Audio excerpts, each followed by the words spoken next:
Leyes de corriente de Kirchhoff y de voltaje de Kirchhoff. En este video analizaremos las leyes de corrientes y las leyes de voltajes de Kirchhoff, en general denominadas leyes de Kirchhoff. Les invito a suscribirse al canal de Les Ingeniero para tener acceso a más videotutoriales de este tipo. Vamos a iniciar con la primera, que es el enunciado de la ley de corrientes de Kirchhoff, abreviada como LSK. Esta ley de corrientes asume que aquí para conocerla hay que conocer dos conceptos, lo que es corriente y lo que es un nodo. Y nos dice lo siguiente, nos dice que la suma algebraica de las corrientes que entran a un nodo es cero. Es decir, la ley es muy básica y únicamente me dice que todas las corrientes que entran es igual a cero. Otra manera de interpretarla es conociendo que la suma de las corrientes que entran es igual a la suma de las corrientes que salen. Y vamos a comenzar con esta idea. Vemos aquí un nodo y tenemos aquí cuatro ramificaciones y tenemos flechas de corrientes entrando y saliendo de dicho nodo. Entonces, las corrientes que entran tienen que ser igual a las corrientes que salen. De esta manera, si yo aplico de esta forma la ley, nos damos cuenta que las dos corrientes que entran son IA e IB. Entonces, IA es una corriente que entra, más IB es otra corriente que entra, y esto nos debe de dar al final la suma de las corrientes totales que salen, que escapan del nodo, nos damos cuenta que es IC e ID. Entonces podríamos ponerla así, IC más ID. Y esta sería una forma de esquematizar la ley. La otra manera es exactamente leyéndola como nos la tienen aquí, enunciada, que nos dice que la suma de las corrientes algebraicas que entran a un nodo es cero. Esto es que las corrientes que entran van a ser positivas y las corrientes que salen van a ser negativas, o viceversa, da igual.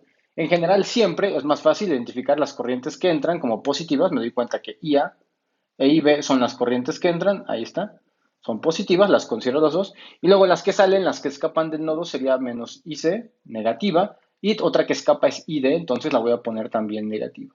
Y esto igual a cero. Aquí tendríamos la suma de las corrientes algebraica es igual a cero. Si me doy cuenta, esta forma de ver la ley o esta es exactamente la misma, ya que de un paso de aquí para acá es un paso simplemente algebraico. Estos términos que están restando, si yo los paso del lado derecho, pues pasarían sumando y me quedaría la ley de esta manera. O si de este lado estos dos términos que están sumando los paso del lado izquierdo, aparecerían restando del otro lado. Entonces, ya sea que tomemos la ley como esta forma o como esta otra, al final de cuentas siempre nos va a dar lo mismo. Vamos a analizar algunos problemas donde se especifica el análisis de esta ley. En este problema nos piden calcular I, que es la corriente que circula en la resistencia R3, si se sabe que circula una corriente de 3 amperios por R1. Es decir, tenemos aquí un dato que me da un mismo enunciado y me dice que la corriente que sale a través de la fuente y rodea a R1 vale 3 amperios. Entonces tenemos una corriente aquí, una corriente que escapa de 2 amperios, una corriente I y una corriente de este lado, una fuente de corriente de 5 amperios. ¿Cómo lo haríamos utilizando la ley de corrientes de Kirchhoff? Bueno, vamos a notar que todo esto que está aquí, justo esta parte, como tal, va a ser un nodo. Entonces, aquí tenemos nuestro nodo de análisis. Si yo junto este nodo, me quedaría así. Y vamos juntando las ramificaciones. De este lado viene una rama, que es la de R1, y de este lado circula hacia adentro, están circulando 3 amperios. Lo vamos a poner. Luego tenemos hacia abajo una rama más, que es la de 2 amperios, y circula hacia la parte de abajo. Saliendo de este mismo nodo tengo esta rama que es R3, que es la que no conozco. Entonces voy a poner aquí la de I, que es mi corriente desconocida y va hacia abajo. Y de este mismo nodo sale otra corriente más, bueno, mejor dicho, entra una fuente de corriente. Entonces vamos a poner aquí la fuente de corriente, así, que está justo entrando a este nodo. La fuente de corriente vale 5 amperios. Vean cómo toda esta forma, este punto nodal grande, lo puedo hacer un solo punto y quedar de esta manera. Entonces nos quedaría 3 amperios, 2 amperios, 5 amperios entrando y una corriente de salida. Hacemos, gracias a la ley de corrientes de Kirchhoff, sabemos que la suma de las corrientes que entran es igual a la suma de las corrientes que salen. Entonces, ¿cuáles entran? Pues está entrando 3 amperios, entonces lo pongo del lado izquierdo, luego más 5 amperios, lo pongo también del lado izquierdo, ahí está, entran y escapan dos corrientes del nodo. De este punto escapa 2 amperios, entonces voy a poner igual a las corrientes que salen, que son 2 amperios, más la corriente I, que es la que me interesa. Y tengo ya una ecuación.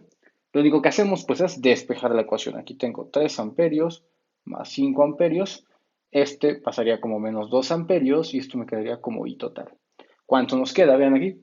3 más 5 me da 8, menos 2 me queda 6 amperios. Entonces la I, la corriente I que circula 6 amperios a través del resistor R3. Vamos ahora a esquematizar nuestra segunda ley, lo que sería la ley de voltajes de Kirchhoff.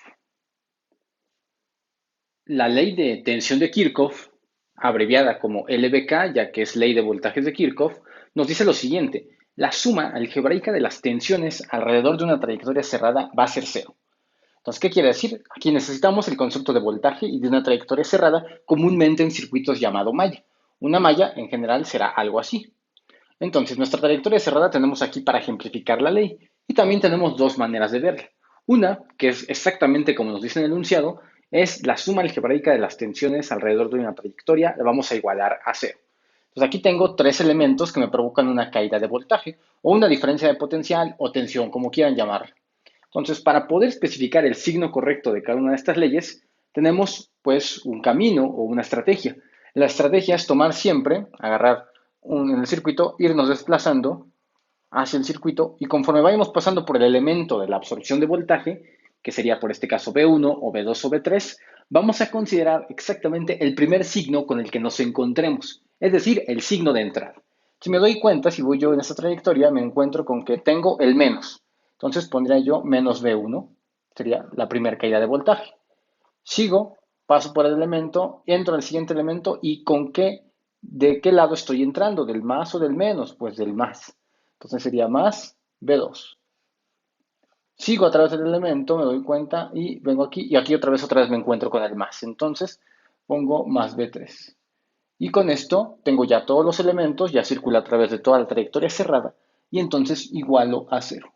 Y esta sería la forma en cómo esquematizo mi ley de tensiones de Kirchhoff, paso a paso.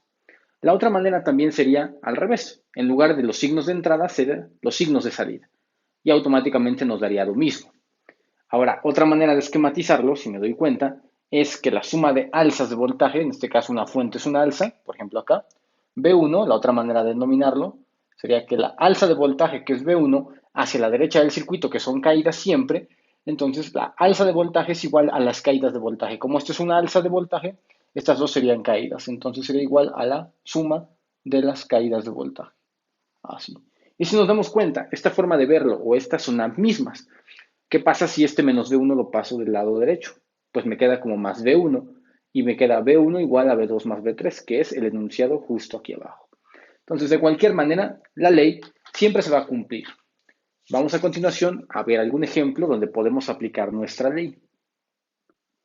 En nuestros dos ejemplos vamos a especificar y a clarificar la ley de voltajes de Kirchhoff para poder resolverlos. En ambos casos me pide encontrar una tensión, es decir, un voltaje, el voltaje Vx en esta resistencia y la caída de voltaje V sub y en esta otra resistencia que tengo aquí. Entonces vamos con la primera. Quedamos que para especificar la ley de voltajes, como lo único que tengo son voltajes, vamos a comenzar desde este punto, me voy a ir trasladando hacia el circuito de esta forma. Siempre en el sentido de las manecillas del reloj. Entonces partimos y me doy cuenta que si voy en esta forma, mi primer signo con el que entro a esta fuente es de menos 5. Entonces tengo que poner menos 5 voltios. Ahí está. Sigo por la trayectoria y me doy cuenta que entro al otro elemento con el lado también del negativo. Entonces sería menos 7 voltios. Sigo a través del elemento y entro del lado del positivo ahora. Veanlo, aquí estoy. Nuevamente, veamos aquí, entrada, negativo. Entrada, negativo. Entrada, positivo. Ahí está. Y entonces sería aquí Bx. Como es una caída de voltaje la que busco, que es Bx, todo esto debe de ser, gracias a la ley de voltajes, nos debe de dar cero algebraicamente. Y podemos despejar Bx fácilmente. De hecho, me quedaría el Bx aquí, lo dejamos, y el menos 5 y el menos 7 los pasamos del otro lado como positivos, para que pueda sumarse. Entonces, ¿cuánto vale Bx entonces? Aquí me darían 12 voltios. Y ahí está, encontraré yo la primera caída de voltaje. Ahora vamos con el ejercicio de la derecha. Nuevamente iniciamos en el sentido de las manecillas del reloj con esta trayectoria y vamos con la primera fuente. Tenemos aquí y entramos del signo más, entonces sería más 3 voltios. Salgo y entro al siguiente del signo más, entonces sería más 1 voltio. Salgo de aquí y entro del signo más, entonces pondré yo más voltaje V sub Y o V sub Y nada más. Y esto, como ya son los tres elementos, nos daría igual a cero. Ahora, para despejar V sub Y, pues es el mismo camino. Tenemos aquí V sub Y y este más 3 y este más 1 pasarían del lado izquierdo derecho, restando menos 3 voltios y menos 1 voltio. Entonces aquí me dice que es una suma de negativos y me daría menos 4 voltios. Por lo tanto, V sub Y debería de medir menos 4 voltios. ¿Qué nos quiere decir este menos o este signo negativo? Que en realidad la medida de voltaje no se da con esta polaridad, sino se va a dar con la polaridad contraria. Si yo la mido así, me entregará menos 4 voltios. Entonces, realmente la polaridad de medida será la contraria. Y de esta manera terminamos nosotros nuestra introducción a las leyes de Kirchhoff. Espero les haya agradado este video para el canal de San Junior. Compártanlo por las redes sociales y regálenos un like.